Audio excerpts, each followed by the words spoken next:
Hello students, आज के इस वीडियो लेक्चर में आपका स्वागत है। और आज हम कक्षा 10 का चैप्टर नंबर 3 द गंगा को पढ़ने जा रहे हैं। इसके पहले हम लोग द इंचेंटेड पूल और अ लेटर टू गॉड को पूरी तरह से पढ़ चुके हैं। उसके एक्सरसाइज को भी आपको समझाया जा चुका है।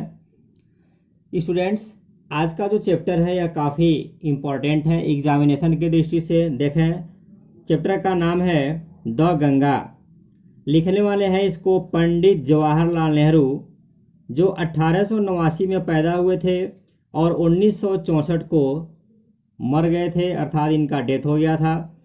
पंडित जवाहरलाल नेहरू के बारे में मैं आपको थोड़ा सा बता दूं कि यह स्वतंत्र भारत के प्रथम प्रधानमंत्री थे और यह एक अच्छे राइटर भी थे, लेखक भी थे। इनकी एक प्रसिद्ध पुस्तक है द डिस्कवरी ऑफ इंडिया, जो ऑल ओवर द वर्ल्ड में फेमस है। और इसके साथ ही साथ glimpse of the world, history and autobiography आदि इनकी रचनाएं हैं जो पूरी दुनिया में पढ़ी और पढ़ाई जाती हैं। छात्रों, पंडित जवाहरलाल नेहरू उत्तर प्रदेश के इलाहाबाद में पैदा हुए थे। इनके मकान का जो नाम है वह आनंद भवन है। काफ़ी अच्छा इनका बिल्डिंग है। इस लेसन में पंडित जवाहरलाल नेहरू ने अपने विल एंड टेस्टामेंट को लिखा है, अपने इच्छा पत्र और वसीयतनामा को लिखा है कि मेरे मृत्युपरांत मेरे बॉडी के साथ किस प्रकार का क्रिमेशन किया जाएगा, किस प्रकार से इनके बॉडी का दाह संस्कार किया जाएगा, उसका इन्होंने जिक्र किया है। पुनः इन्होंने भारत के लोगों के प्रति आभार व्यक्त किया है, जो भारतीयों ने उन पंडित जवाहरलाल नेहरू को एक स्वर में देने का काम किया है। तो काफ़ी इंटरेस्टिंग और इम्पॉर्टेंट लेसन है। तो आइए टेक्स्ट पर चलते हैं। देखिए, पहले पैसेज को स्टार्ट करते हैं। I have received so much love and affection from the Indian people that nothing that I to do can repay even a small fraction of it, and indeed there can be no repayment of so precious a thing as affection. आइए students देखते हैं। Subject देखिए, आई के बाद have है, उसके बाद V3 है। सब्जेक्ट हैज है, V3 ये हमारा हुआ present perfect tense. Present perfect में यह लिखा हुआ है आई हैव रिसीव्ड, मैंने प्राप्त किया है। यहाँ आई का तात्पर्य पंडित जवाहरलाल नेहरू से है। स्टूडेंट्स, आई और हैव को हम एक साथ आई बोल सकते हैं। I gone, I received, I done, I sung, I इस तरह से बोल सकते हैं। आई हैव रिसीव्ड, मैंने प्राप्त किया है। कौन प्राप्त किया है? पंडित जवाहरलाल नेहरू। सो मच, इतना अधिक, लव प्रेम, एंड अफेक्शन और स्नेह, कहाँ से? फ्रॉम से, द इंडियन पीपल भारतीय लोगों से, दैट जिसे, नथिंग कुछ भी करके, दैट जिसे, आई टू डू चुका सकता हूँ, कैन चुका सकता हूँ, रीपे चुकाना, कैन मीन सकना, इवन मीन्स भी, a small fraction of it इसका एक अंश मात्र भी। पंडित जवाहरलाल नेहरू कह रहे हैं कि मुझे भारतीयों से, भारत के लोगों से, भारत में रहने वाले उन तमाम लोगों से इतना अधिक प्रेम और स्नेह मिला है कि मैं कुछ भी करके उसका एक अंश भी नहीं चुका सकता हूँ। किसका? जो प्रेम और स्नेह पंडित जवाहरलाल नेहरू को भारतवासियों से मिला है, उनकी बात यह कर रहे हैं। आगे देखें, एंड और इंडीड वास्तव में, there can be no repayment और वास्तव में चुकाया नहीं जा सकता है, ऑफ सो प्रीसियस मीन्स मूल्यवान अ थिंग, एज अफेक्शन और वास्तव में जो मूल्यवान चीज है अर्थात प्रेम, उसको चुकाया नहीं जा सकता है, अथवा वास्तव में प्रेम जैसी अमूल्य वस्तु को चुकाया नहीं जा सकता है। आगे देखा क्या कह रहे हैं? कह रहे हैं कि मैनी हैव बीन एडमायर्ड, बहुत सारे लोगों का प्रशंसा किया गया, सत्कार किया गया। सम हैव बीन रिवॉर्ड, कुछ लोगों को सम्मान दिया गया। बट लेकिन द अफेक्शन, लेकिन स्नेह ऑफ ऑल क्लासेस, हर एक जातियों का, of the Indian people, Bharat के लोगों का, हैज कम टू मी, मेरे पास आया, मुझे मिला। इन सच एबुंडेंट मीन्स पर्याप्त, मेजर मीन्स मात्रा में, दैट मीन्स की, या जो I have been overwhelmed by it, overwhelmed का मतलब होता है भाव विभोर हो जाना, अत्यंत प्रसन्नचित्त हो जाना। कह रहे हैं कि वास्तव में मुझे इतना अधिक प्रेम और स्नेह मिला है कि इसको चुकाया नहीं जा सकता है। अनेक लोगों की प्रशंसा की गई है, कुछ लोगों का सत्कार भी किया गया है, परंतु भारत में रहने वाले लोगों की, सब जातियों का इतना अधिक प्रेम मुझे मिला है कि मैं इससे अभिभूत हो गया हूँ, भाव विभोर हो गया हूँ।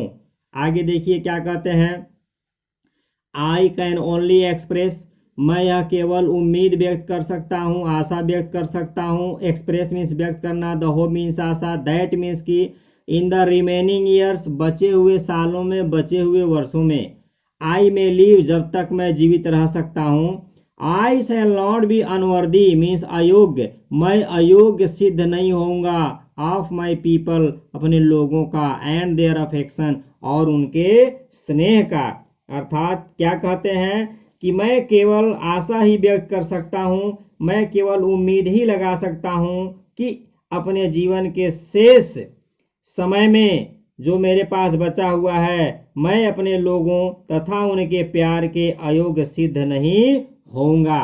स्टूडेंट्स, पंडित जवाहरलाल नेहरू के कहने का तात्पर्य है कि अब तक मुझे भारतीयों से, भारत के लोगों से इतना अधिक प्रेम और स्नेह, सम्मान मिलता आया है कि मैं उससे भाव विभोर हो गया हूँ, और उम्मीद लगाते हैं कि आने वाले वर्षों में जब तक यह जीवित रहेंगे इस धरती पर, भारत के लोगों से इसी प्रकार से प्रेम और स्नेह इनको मिलता रहेगा। आइए दूसरे पैसेज को देखते हैं। To my innumerable comrades and colleagues I owe an even deeper depth of gratitude. To my innumerable, असंख्य, काउंटलेस, कॉमरेड्स एंड कॉलीग्स, साथी और सहकर्मी, कॉलीग सहकर्मी, साथी जो साथ में रहते हैं। आई ओ, मैं ऋणी हूँ, शुक्रगुजार हूँ, एहसानमंद हूँ। An even deeper depth of gratitude का मतलब होगा और भी अधिक कृतज्ञता का। अर्थात क्या कहते हैं कि मैं अपने असंख्य साथियों और सहकर्मियों का और भी अधिक ऋणी हूँ। साथी और जो सहकर्मी पंडित जवाहरलाल नेहरू के हैं, जो पंडित जवाहरलाल नेहरू के साथ में थे, यह उन लोगों के और भी अधिक ऋणी हैं। आगे क्या कहते हैं, कहते हैं कि वी मीन्स हम लोग, अर्थात इनके साथी सहकर्मी और पंडित नेहरू, हैव बीन रहे हैं, ज्वाइंट पार्टनर्स, साथी सहभागीदार, इन ग्रेट अंडरटेकिंग्स, महान कार्यों में, अंडरटेकिंग मीन्स कार, एंड और हैव शेयर्ड, हिस्सा लिए, द ट्रम्प, विजय में, सौरोज, दुखों में, विच जो इनविटेबली, निश्चित रूप से, एकम्पनी देम, अर्थात इन सारे चीजों में अनिवार्य रूप से आने वाले सुखों और दुखों में ये सब इकट्ठे होकर के एक साथ रहे हैं। इस पैराग्राफ का एक बार हिंदी पुनः देख रहे हैं कि पंडित नेहरू कहते हैं कि मैं अपने असंख्य साथियों और सहकर्मियों का और भी अधिक ऋणी हूँ, एहसानमंद हूँ, और हम सभी लोग महान कार्यों में इकट्ठे हो करके हिस्सेदार रहे हैं, और इनमें अनिवार्य रूप से आने वाले सुखों और दुखों के भागीदार रहे हैं। चाहे जिस भी कार्य में रहे हैं, सब साथ साथ रहे हैं। सुखों और दुखों को बराबर हिस्सों में बांट करके सहन करने का प्रयास ये है। यह इनके साथ रहने वाले साथी और सहभागीदारों ने इतनी बड़ी भूमिका निभाई है। आगे देखें, अब पंडित जवाहरलाल नेहरू अपने बारे में बताते हैं। व्हेन, जब, आई डाई, मैं मरूं, आई शुड लाइक, मेरी इच्छा है, my body to be cremated, कि मेरे बॉडी का, क्रीमेटेड मीन्स होता है दाह संस्कार कर दिया जाए। इफ़, यदि, आई डाई, मैं मरता हूँ, इन अ फॉरेन कंट्री, किसी दूसरे देश में, विदेश में, my body should be cremated there, तो मेरे शरीर का दाह संस्कार वहीं कर दिया जाए। एंड और माई एसेज मेरी राख को सेंड टू इलाहाबाद, इलाहाबाद में भेज दिया जाए। क्या कहते हैं पंडित नेहरू? कहते हैं कि जब मेरी मृत्यु हो तो मेरी इच्छा है कि मेरे शरीर का दाह संस्कार कर दिया जाए जहां मैं मरूं। यदि मेरी मृत्यु विदेश में हो तो मेरे शरीर का दाह संस्कार वहीं कर दिया जाए और मेरी अस्थियां इलाहाबाद में भेज दिया जाए। क्या करने के लिए? आगे बताएगा, बता रहा है, a small handful of these ashes, इन अस्थियों का मुट्ठी भर हिस्सा, शुड बी थ्रोन, डाल दिया जाए, विसर्जित कर दिया जाए, इन द गंगा, गंगा में, and the major portion of them, और इनमें से बहुत बड़े बड़े हिस्से का डिस्पोज ऑफ, निपटारा किया जाए, इन द मैनर, तरीके से, इंडिकेटेड बिलो, जैसा कि मैं नीचे बताया हूँ। अर्थात कह रहे हैं कि इन अस्थियों का मुट्ठी भर भाग गंगा में प्रवाहित कर दिया जाए, विसर्जित कर दिया जाए, और उनका अधिकांश भाग निम्नलिखित तरीके से विसर्जित किया जाए। आगे क्या बताते हैं देखें, कह रहे हैं कि no part of these ashes, इन अस्थियों का कोई भी हिस्सा, शुड बी रिटेन्ड, न बचा कर रखा जाए, और प्रिजर्व, न ही सुरक्षित रखा जाए। कह रहे हैं कि इन अस्थियों का कोई भी हिस्सा न बचा कर रखा जाए न सुरक्षित रखा जाए। रिटेन्ड मीन्स बचा कर रखा जाए, एंड प्रिजर्व मीन्स सुरक्षित रखना होता है। डिस्पोज ऑफ का मतलब निपटारा रखना होता है। इनएविटेबली मतलब अनिवार्य रूप से होता है। आइए स्टूडेंट्स नंबर 2 को देखते हैं। माई डिजायर, मेरी इच्छा, to have a handful of my ashes thrown in the Ganga, मेरी यह इच्छा कि मेरी मुट्ठी भर राख को गंगा में विसर्जित कर दिया जाए, प्रवाहित कर दिया जाए, एट इलाहाबाद, इलाहाबाद के, हैज़ नो रिलीजियस सिग्निफिकेंस, का कोई धार्मिक महत्व, कोई धार्मिक मान्यता नहीं है। So far as I am concerned, जहाँ तक मेरी बात है, जहाँ तक मेरा ताल्लुक है, as far as I am concerned, जहाँ तक मेरी बात है, जहाँ तक मेरा संबंध है, as far as you are concerned, जहाँ तक आपका बात है, जहाँ तक आपका संबंध है। इस तरह से आप कह सकते हैं I have no religious sentiment in the matter, कहते हैं कि इन मामलों में मेरा कोई धार्मिक महत्व नहीं है। फिर से देख लें, पंडित नेहरू कहते हैं जहाँ तक मेरा संबंध है, मेरी इस इच्छा का कि मेरी अस्थियों का कुछ भाग इलाहाबाद में गंगा में डाल दिया जाए का कोई धार्मिक महत्व नहीं है। इस मामले में मेरी कोई धार्मिक भावना नहीं है। यह पॉइंट बहुत ध्यान देने वाली है।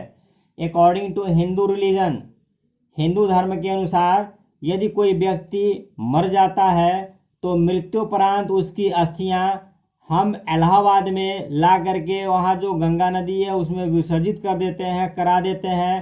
तो ऐसा माना जाता है कि उस व्यक्ति के कुछ जो पाप होंगे, वह जो बुरे कर्म होंगे, वह कुछ धुल जाएंगे, वह कुछ कम हो जाएंगे। बट पंडित नेहरू कहते हैं कि मेरा मतलब मेरी अस्थियों को गंगा नदी में प्रवाहित करने का मतलब कदापि इस प्रकार का नहीं है, अर्थात ऐसी कोई धार्मिक मान्यता नहीं है। ऐसा मैं नहीं चाहता हूँ कि मेरे जो बुरे कर्म हैं वह इन राखों को गंगा में विसर्जित करने के बाद कम हो जाए, धुल जाए। इनका मतलब कुछ और है। तो है ना इंटरेस्टिंग चीज। तो स्टूडेंट्स आज के वीडियो में बस इतना ही। अगला पार्ट आपको अगले दिन मिलेगा। लेकिन रही बात एक और कि यदि आप मेरे चैनल पर नए हैं तो आपका स्वागत है। आप मेरे चैनल को सब्सक्राइब कर लीजिए ताकि जब भी मैं वीडियो अपलोड करूं तो वीडियो का नोटिफिकेशन सबसे पहले आपके पास पहुंचे। और आप एक ऐसे चैनल से जुड़े हुए हैं जो लगातार 2 वीडियोज मॉर्निंग और इवनिंग में डेली पोस्ट करता है और आपसे पर्सनली जो है पूछ करके मैं वीडियो बनाता हूं। स्टूडेंट्स आप पूरे यूट्यूब पर देख लीजिए, आपको इस तरह का सिस्टमेटिक जो है यूट्यूब चैनल नहीं मिलेगा, और मिलेगा भी तो सिर्फ मेरा है। एक एक वीडियो का मैंने प्लेलिस्ट बनाया है, एक एक एक्सरसाइज को मैंने सॉल्व कराया है। पढ़ाते समय जब मैं पढ़ाता हूँ तो एक एक का वर्ड मीनिंग लिखता हूँ, कौन सा सेंटेंस किस जो है टेंस में लिखा गया है, कौन से रूल का यूज करके लिखा गया है, उसको भी मैं क्लियर कराता हूँ। तो आज के लिए बस इतना ही। तब तक के लिए अलविदा।